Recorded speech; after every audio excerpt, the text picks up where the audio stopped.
This administration has no desire to end the immigration. They want it for two things: power, and change the censuses of the states that transport them all over this country. It's an abomination, and the support by a meaningful new president who will stop the border and will close it down. I kind of feel like I'm in an episode of The Twilight Zone. I can't figure these guys out. Bottom line is that I hear they want to be tough on the border, and every time we've tried to be tough on border security, pass a tough border security bill, they say no. And what we have here is a non-binding resolution that does nothing, doesn't even go to the Senate, can never become law. It is nothing. It is just a press release. And what they turned down was $440 million for more judges to accelerate the asylum claim. So we're not waiting years. We can do this in weeks and months. $23 million to destruct Mexican cartels. They said no to that. $6.7 billion for customs and border protection. Said no to that. 50,000 ICE detention beds. They said no to that. $4 billion for USCIS. Said no to that. And why? Because the former President of the United States called up and said, I want the issue. The former President of the United States, by the way, who says that immigrants poison the blood of our country. The former President of the United States, and I'd like to insert this article in the record, Mr. Speaker, ask unanimous consent. This is from Salon, and quote, the title is, he said Hitler did some good things. Ex-Chief of Staff says Trump praised Hitler in White House. Let that sink in. I reserve my time. Do you know Congressman Corey Mills? I do know Mr. Mills. Would you like me to answer some of the questions? Let me just ask you. You know, in fact, I served with Mr. Mills in Iraq. Do you realize who did he tell a number of people when he rescued the stranded Afghanistans as best he could, and then other countries? Who did he say was his biggest threat from this administration when he was flying over there? Well, I'm going to take this as a rhetorical question. So if you want to tell me, that's fine. You can tell me. No, what's your opinion? If you would actually allow me to answer the numerous misrepresentations, I'd be happy to do so. Look, I'm not going to let you filibuster here because we've got other. Well, I'm not trying to filibuster. All I'm saying is, ask him. Corey Mills, who went on the missions himself, the biggest threat, one of the biggest threats he faced was from this Biden administration shooting his plane down. He will tell you that today. And that is unbelievable coming from a patriot like Corey Mills is. Congressman Crow, you can put in I would like for you to give me the date and time that Donald Trump agreed to the withdrawal as Biden directed, because I don't think it's there. Very quickly. I'm not going to filibuster. You can dispute. I'm not looking everything. to filibuster. My name has been invoked several times, and I feel compelled.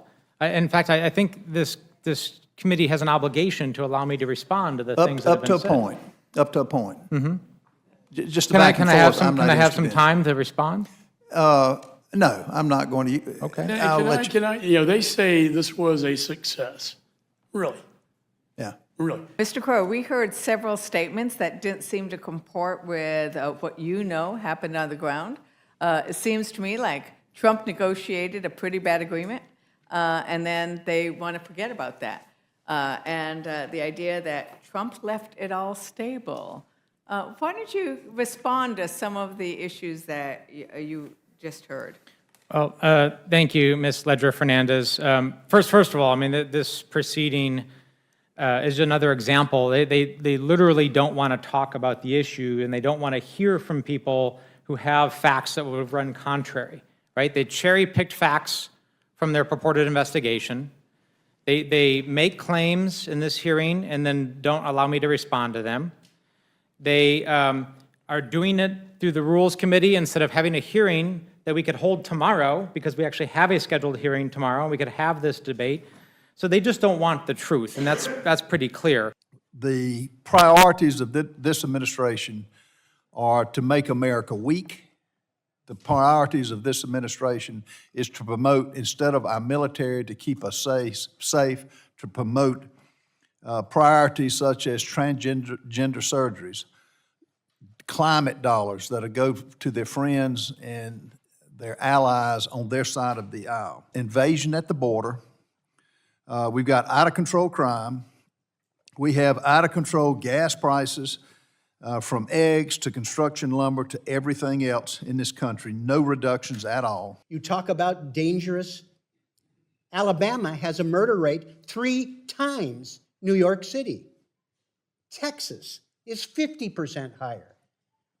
An unstable world? Well, unstable because a Republican minority has refused to be able to support our valiant allies in Ukraine that are fighting for our freedom and their lives. And it's still hung up. I find that appalling and embarrassing.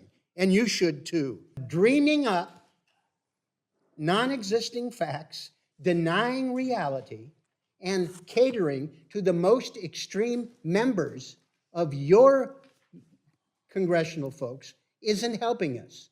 It's dividing us, it's making us weaker, and it doesn't have to be that way. Mr. DeLauro, you mentioned national security threat. Is the invasion at the border a national security threat?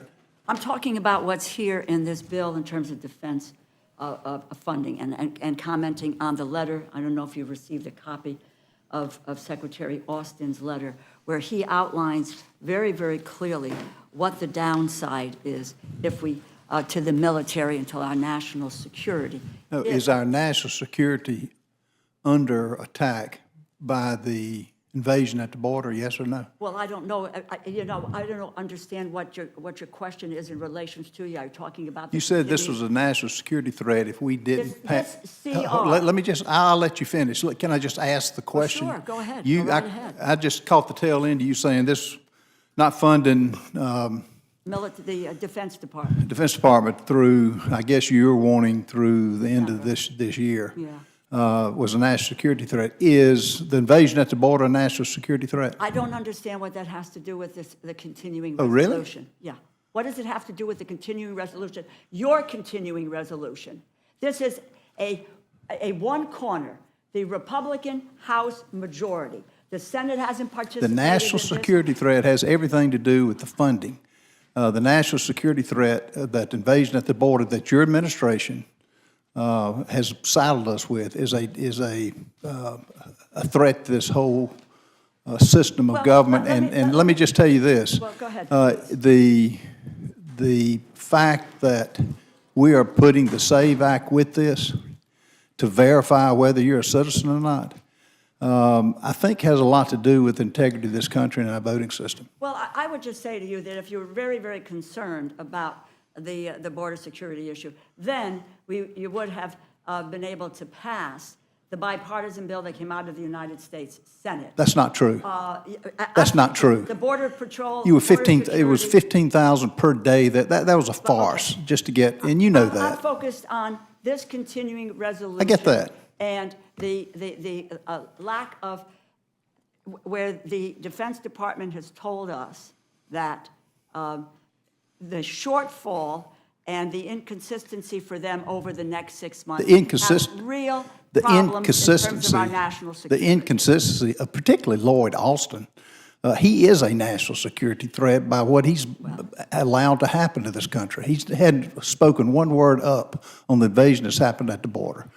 And for you to sit here and say this is a national security threat when you and your party have allowed 15 million in this country is a travesty. I'll correct the gentleman. We don't have 15 million people here illegally. We probably have well over 20 million now because we have 10 million just in the last 3.5 years. And I will tell you what came alive with me the past 2 weeks.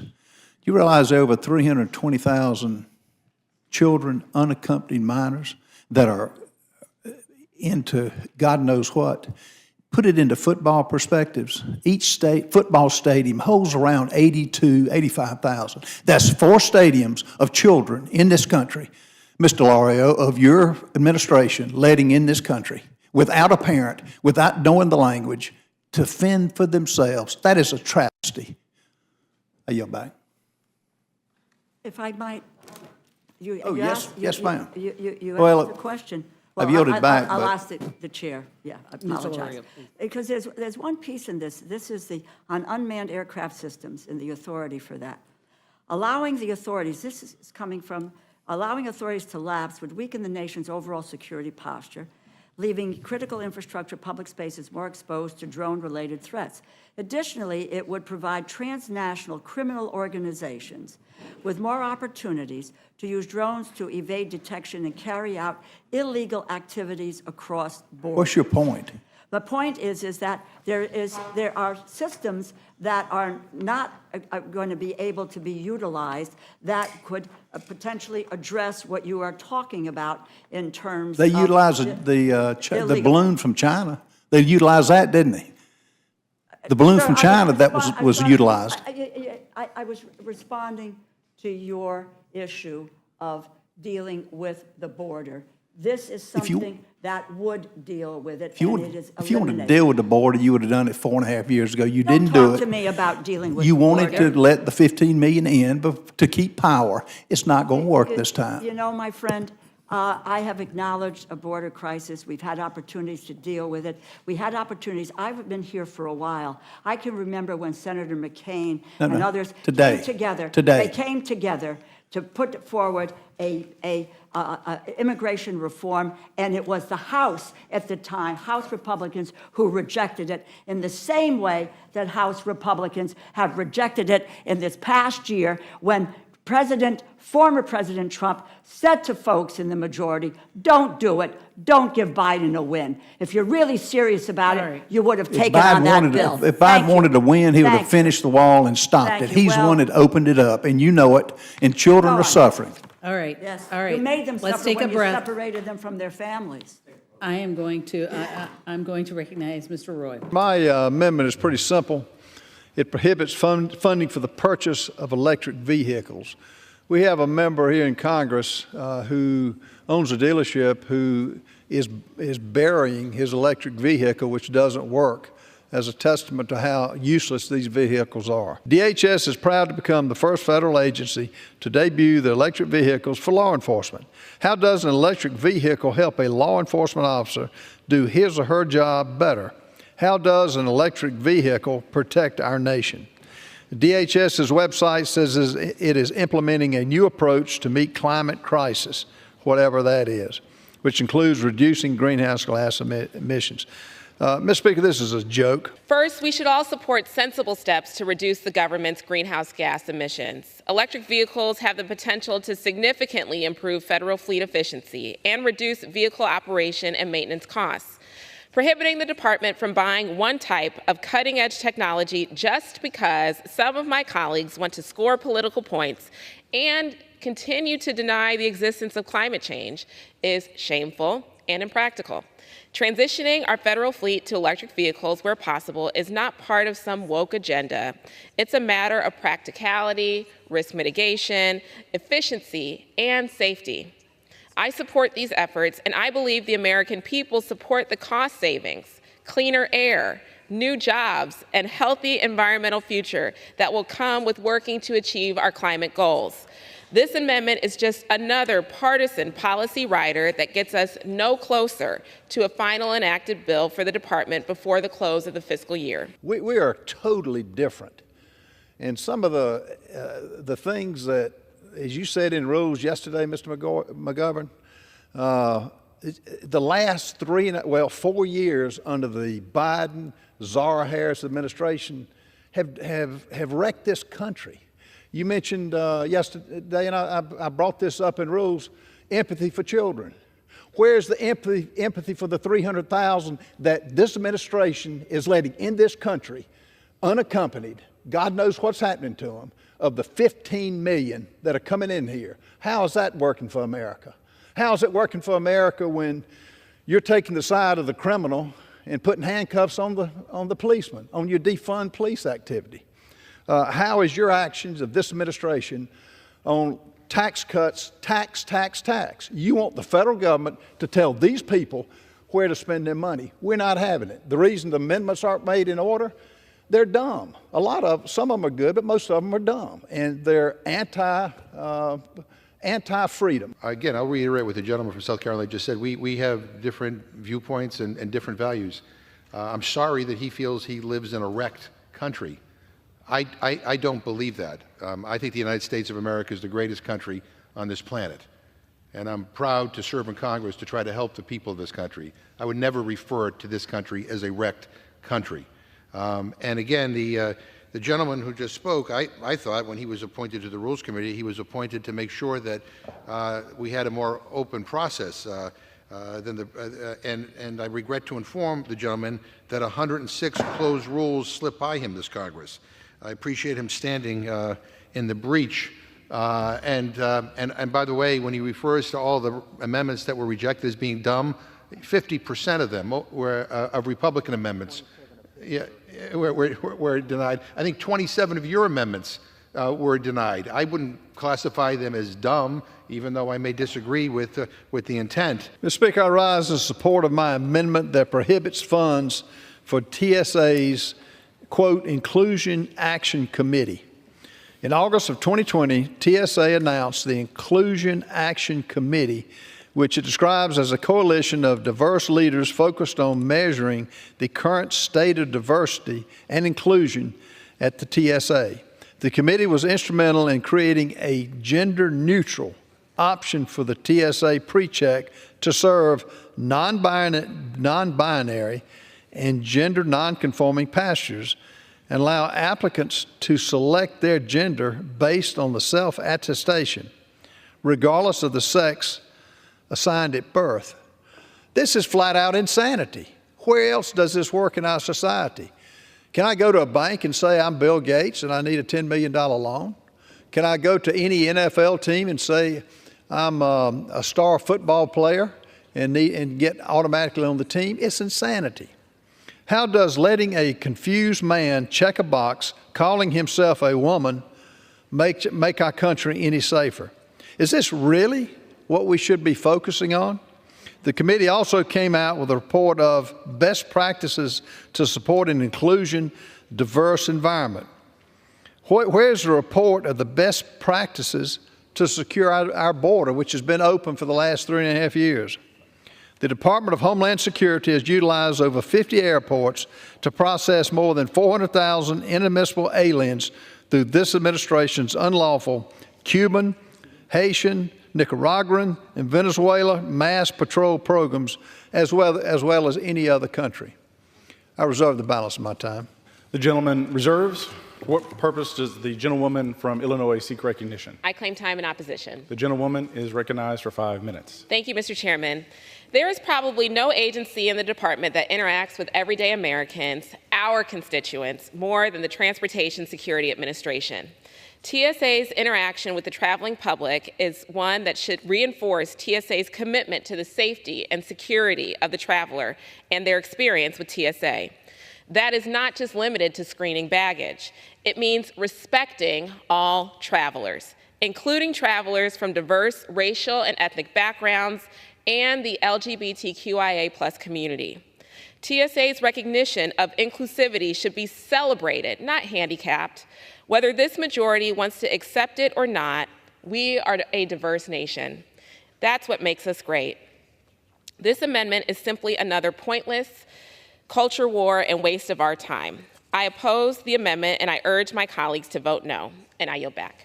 The gentlewoman yields back. The gentleman from South Carolina is recognized. Mr. Speaker, I would just say this is insanity.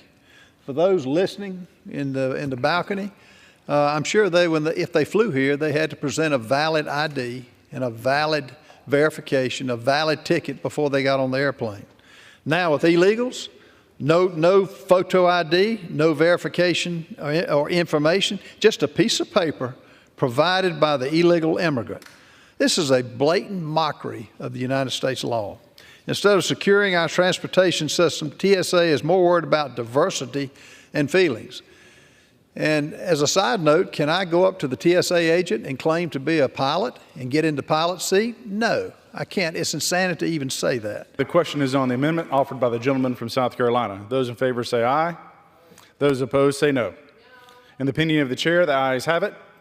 The amendment is agreed to. Congressman Crow, thank you for your service. This war in Afghanistan began in, I think, August of 2001. October of 2001. It ended with the withdrawal of August of 2021. 2021. Who ordered the evacuation? Are you talking about the go to zero order? Are you talking about the Doha agreement? Or are you talking about Talking about NEO? the withdrawal of the troops, the closing of the bases. What administration ordered that? Was it Donald Trump's or was it Joe Biden's? Donald Trump is the president who entered into the Doha agreement in February of 2020. That agreement bound the United States to the Taliban to go to zero. So no U.S. service members, no contractors, all U.S. personnel out of the country within 14 months of the signing of that agreement. Agreements can be modified by the current administration. Donald Trump tell me what date that he said he would follow the same, I guess, evacuation procedures that Biden did. So he said he wouldn't have. He would never have done it like this. He would have gotten the Americans out first. In fact, indeed, in January of 2021, when President Biden came into office, during the transition, the Biden administration received zero information from the Trump administration on compliance with the agreement by the Taliban, where the interagency was on the review of the impact of a potential withdrawal. So all of that had to be reviewed. So the president ordered an interagency review starting in January in 2021. At the culmination of that interagency review, in April of 2021, President Biden decided to continue the withdrawal that was started by Donald Trump and substantially accomplished by Donald Trump.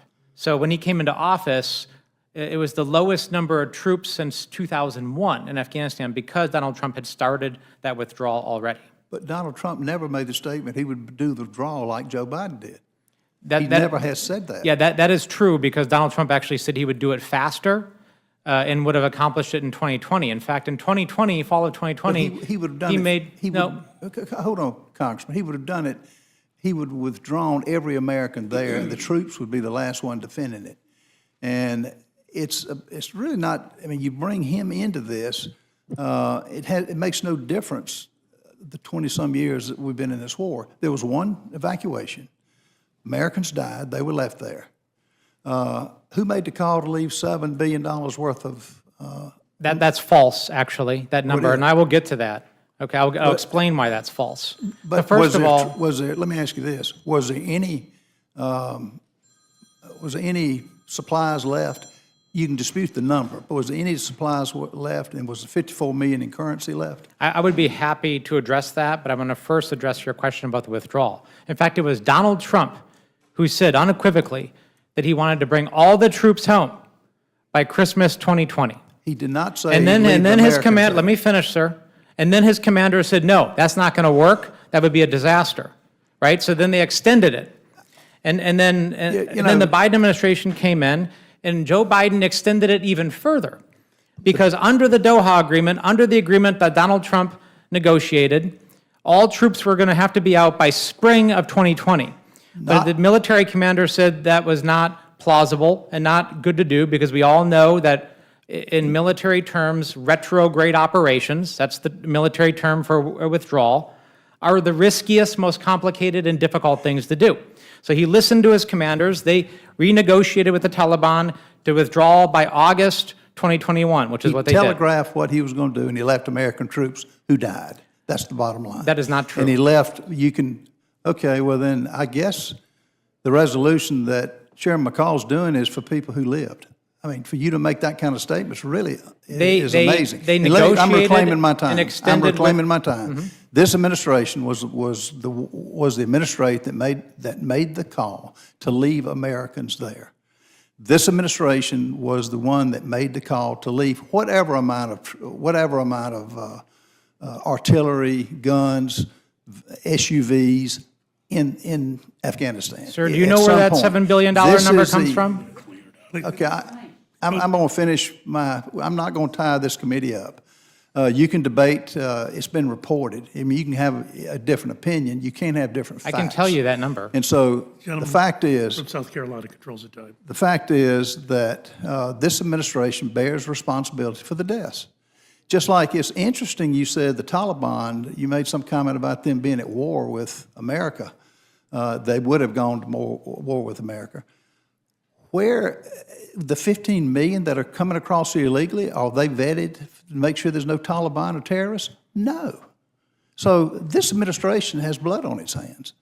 And this administration, with its policies, bears responsibility. And this resolution is the least we can do. Now, you can try to go back through the years where rights and wrongs were done, but there was one beginning and one withdrawal.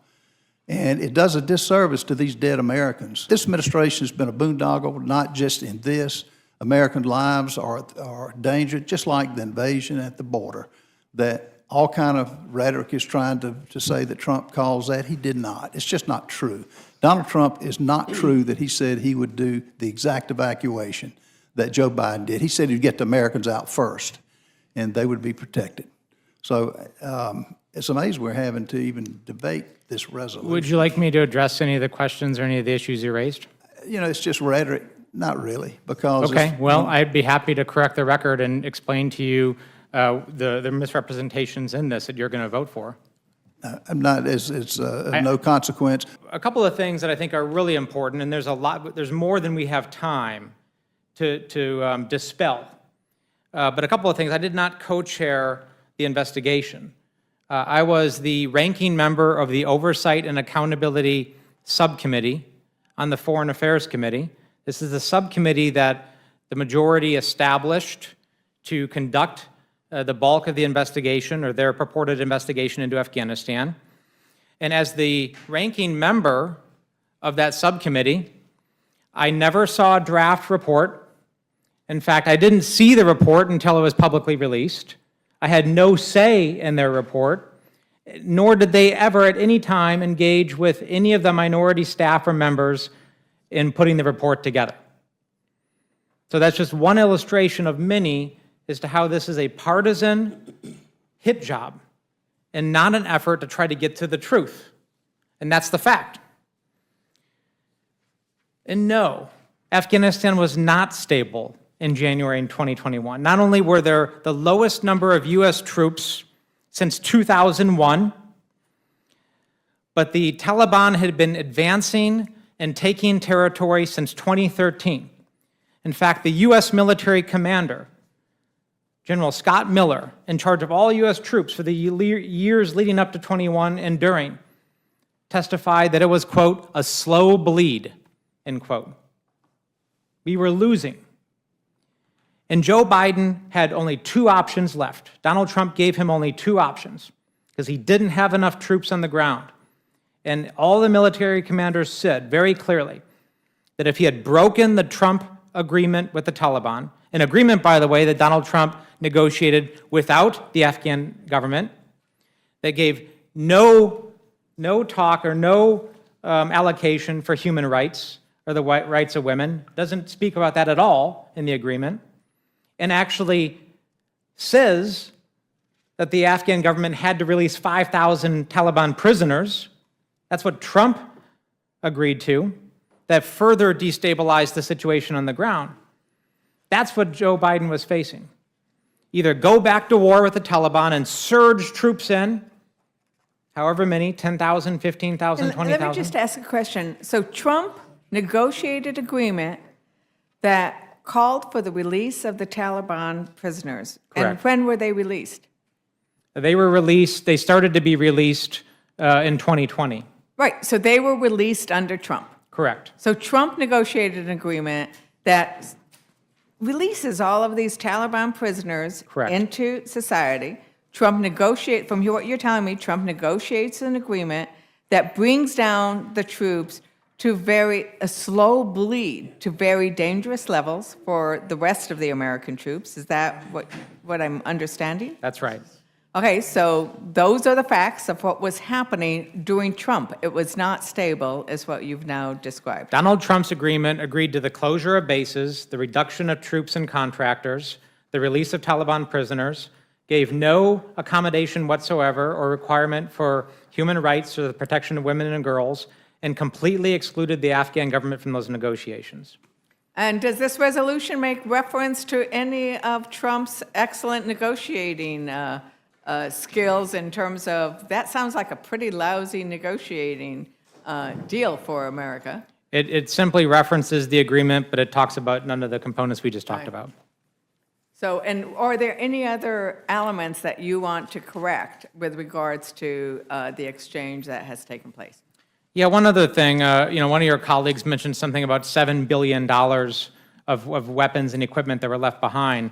That number actually is the entirety of U.S. military weapons and equipment given to the Afghan National Security and Defense Forces over the entire 20 years of the war, right? Much of it destroyed in combat, much of it beyond its useful life, much of it left unserviceable after contractors and servicing and maintenance were not provided for. That is the entirety.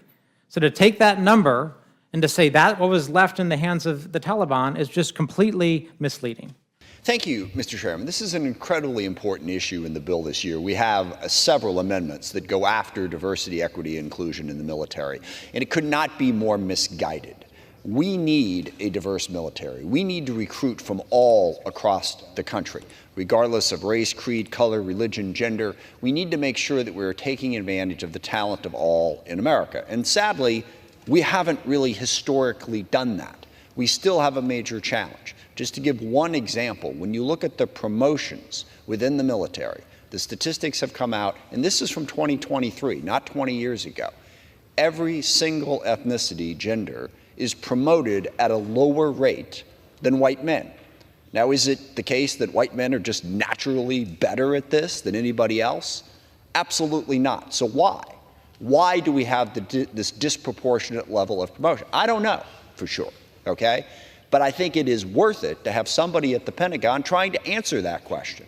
Because if you are a black person, if you are a woman, if you are a Hispanic person, if you are a gay or trans person, and you're looking at this and saying, should I sign up for the military? One central question you're going to have is, am I going to get a fair shot? And historically, all of those groups that I just mentioned have not gotten a fair shot. I challenge anybody on the floor to dispute that fundamental fact. So let's have at least some people at the Pentagon who are trying to make sure that they do, and we are able to recruit a diverse population and bring them in. The military's sole purpose is to provide for the defense of our great nation. Our military's focus should be the protection of the American people and our freedoms, not liberals' feelings. Therefore, my amendment would eliminate any offices of DEI, diversity, equity, and inclusion in the armed forces and in the DOD. We should focus on diversity of ideas and opinions, not races and genders. DEI programs tend to be ineffective and cost the taxpayers more money, and it's been a very real detriment to our recruitment of our military. In short order, a woke military is a weak military. We shouldn't even be dealing with this, to be honest with you. The fact that money is going to fund this, if you take a car to a mechanic, you don't go to politicians to find out what's wrong with your car. You go to the mechanic. I'm in the real estate business. We build houses. If I have a trouble with a house, I go to my carpenters. I would advise my friends from the other side of the aisle that last year, 160 retired flag officers wrote a letter to the Armed Services Committee, Chairman Rogers, about the dangers of DEI and their opposition to it in the military. 160, and I'm sure it would be far more than this, if you talk to the people that are serving, will point out why this is so detrimental. I do talk to people in the military all the time, and our military is doing just fine. Now, there will always be people who are opposed to greater inclusion. We have seen this throughout the military on a wide variety of areas. Way back when, it was opposition to black people serving in the military.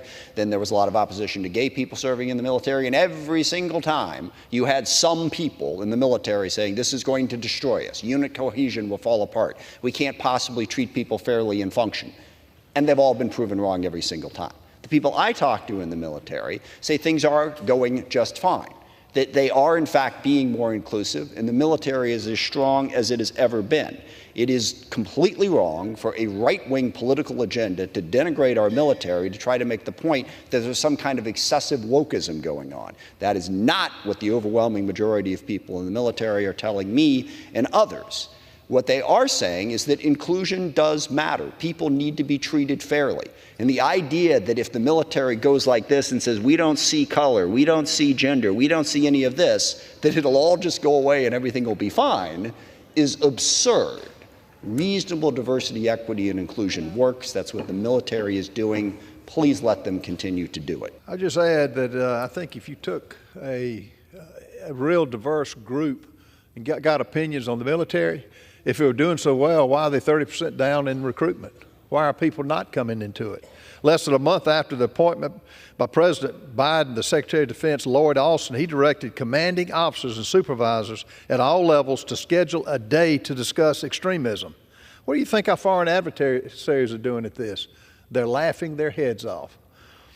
I would just say that we need to support this amendment, get it out of the military. Let's focus on building ships, focus on building airplanes, let's focus on building missions, not DEI and extremism that my friends on the other aisle want to try to continue to highlight. To respond to the issue of why recruitment is down, there's actually 3 reasons why recruitment is down. Number 1, the pandemic, when they were restricted in their ability to recruit for a year and a half. Number 2, because we have very low unemployment. Recruitment is always down when we have low unemployment. And number 3 is because the right wing has decided to demonize the military as some sort of woke place that no one should serve in. And yes, some people do listen to that message. And I've spoken to members and others who are pushing that message who say, it's not really a problem. They say, well, it's out there. It's out there because you all are putting it out there and creating this level of division that doesn't need to be created. Recruitment can be just fine with diversity. In fact, it would be better. I would just add that I don't know how long my friends from the other side of the aisle are going to keep mentioning the pandemic, COVID. It's over with. And the shortage is still existing. The fact that, again, we're funding this, having a day to discuss it, we ought to be having a day of how to fight and arming our brave men and women who are serving in the military. I urge adoption of this amendment. Gentleman yields. Gentlelady from Virginia is recognized. Yes, thank you, Mr. Chairman. Our strength of our military is the people. And the people bring with them the sum of their life experiences and perspectives and what they know. In my family, I had several uncles born between 1918 and 1938 who served during World War II in the Navy in a segregated unit where they were not allowed to fight. They were only allowed to cook because of the color of their skin. And the stories that they told their children about the indignity they suffered from their fellow service members and superior officers, do you think any of their children wanted to serve the military? There are countless stories like that. Because as we see people who did not live under Jim Crow dying off and those stories are not being told, people don't understand that a legacy of 300 years of slavery and Jim Crow did not go away with the wave of a magic wand. When people show up and see people from different backgrounds, different colors, different religions for the first time in the military, which does still happen, they bring their life experiences and what they know, and sometimes have trouble understanding and respecting the different life experiences of other people. And DEI programs are designed to help bridge that gap, to help increase recruitment by making the descendants of people who were discriminated against when they served in the military actually want to join. It makes sure that everyone who does join is treated with the dignity and respect they deserve as people who are putting their lives on the line for every American. This amendment should be defeated.